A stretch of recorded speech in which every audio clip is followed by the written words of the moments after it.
Hello there, folks. Welcome to another channel of this channel.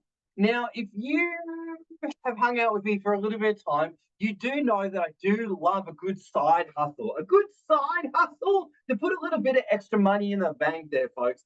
And one thing that we need to appreciate, though, is that as part of a side hustle, you do need to put yourself a little bit out there. You do need to be able to actually talk to people. You do need to actually be able to invite people to look at something, right? And so in today's video, which is not about presenting skills, it's actually about network marketing skills for the average Joe, right? Now, over my time over the last probably 10 plus years now, but probably most people don't realize I've had a lot of side hustles on the side, so to speak, right? And I've done things like sell coffee, sell supplements, sell all these different things that you can't even probably imagine. I've sold, yeah, I won't even say that one as well.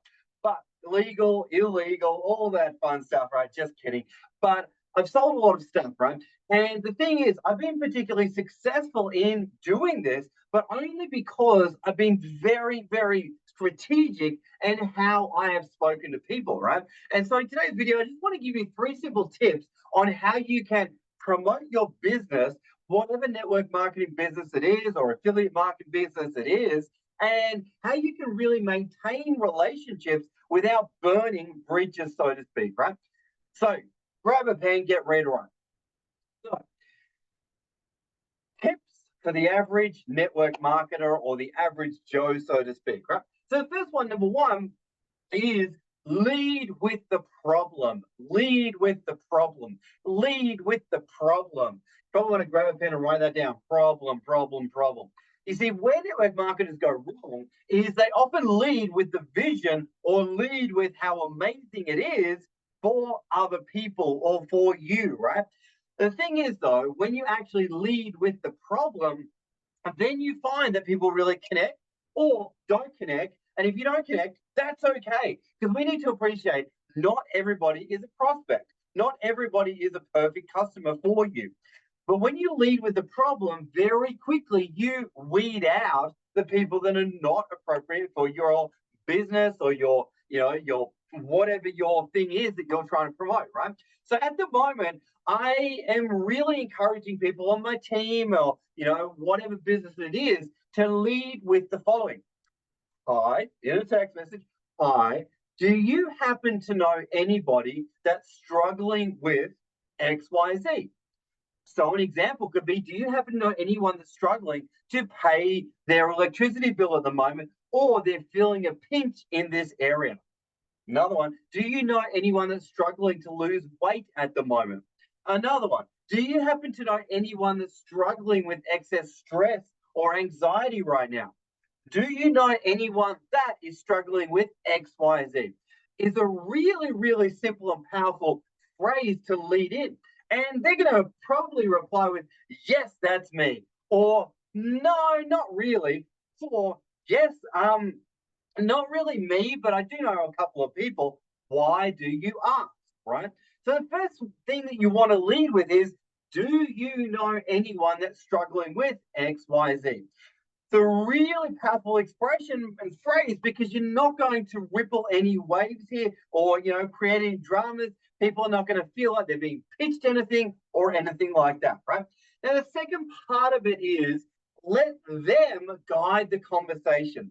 Let them guide how the conversation goes, right?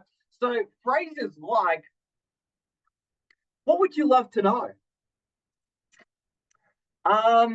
If I sent you through if I sent you through a report, would you want to check it out or not? Would you like to check out the price, or would you love to see some?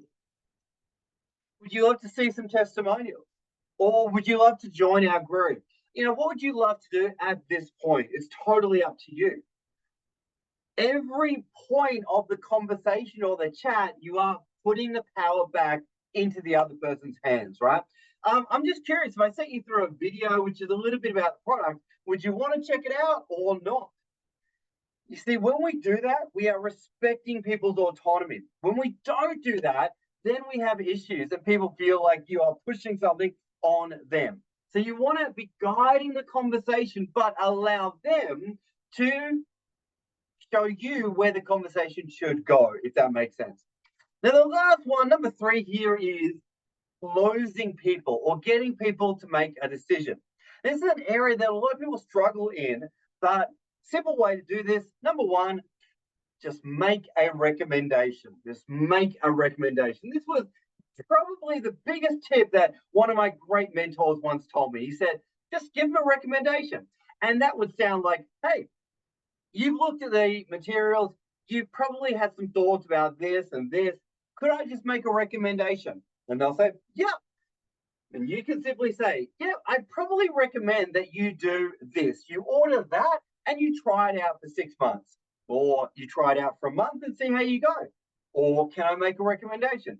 How about you try the product, see what results you get. If you're comfortable with those results, start sharing with your friends and family and see how you go. You see, again, we're not being super pushy. We are pushy. We are just sharing an idea, a thought, and we're getting permission through the entire process, right? So let's zoom all the way back out. Let's do a recap. Number 1, lead with the problem, not the pizzazz or not the vision, right? Because that's going to maintain your friendship. Second part is allow them to tell you what they want and give them what they want. One of my favorite phrases is if they ask questions or, they want to find out more, my favorite question to ask is, what would you love to know first? And they might say, oh, I'd love to know the price. Fantastic. Here's the price. What would you love to know next? Well, I'd love to know where's it come from. Well, it comes from blah, blah land, right? And closing or getting people to take the next step, just make a recommendation, all right? So those are 3 simple tips for the average Joe who wants to really take their network marketing skills to the next level and really wants to have a little bit more success in prospecting. What a weird word, but I much prefer the word of connecting with people and discovering if they have a problem or not that they are open to solving, or they know somebody else that has a problem that they're open to solving, right? So let's come back to that cool phrase. Do you happen to know anyone that might be struggling with, and then insert the thing that your thing solves, right? Anyway, folks, on that note, thanks so much for watching the video. And this is just going to be a small segment of this channel. And I'm very, very passionate about communication and helping people with their sales results in network marketing. So if you want to find out more, definitely follow this segment of the channel and there'll be more videos that come your way. Thanks for watching, team, and we'll see you on the next one. Bye for now.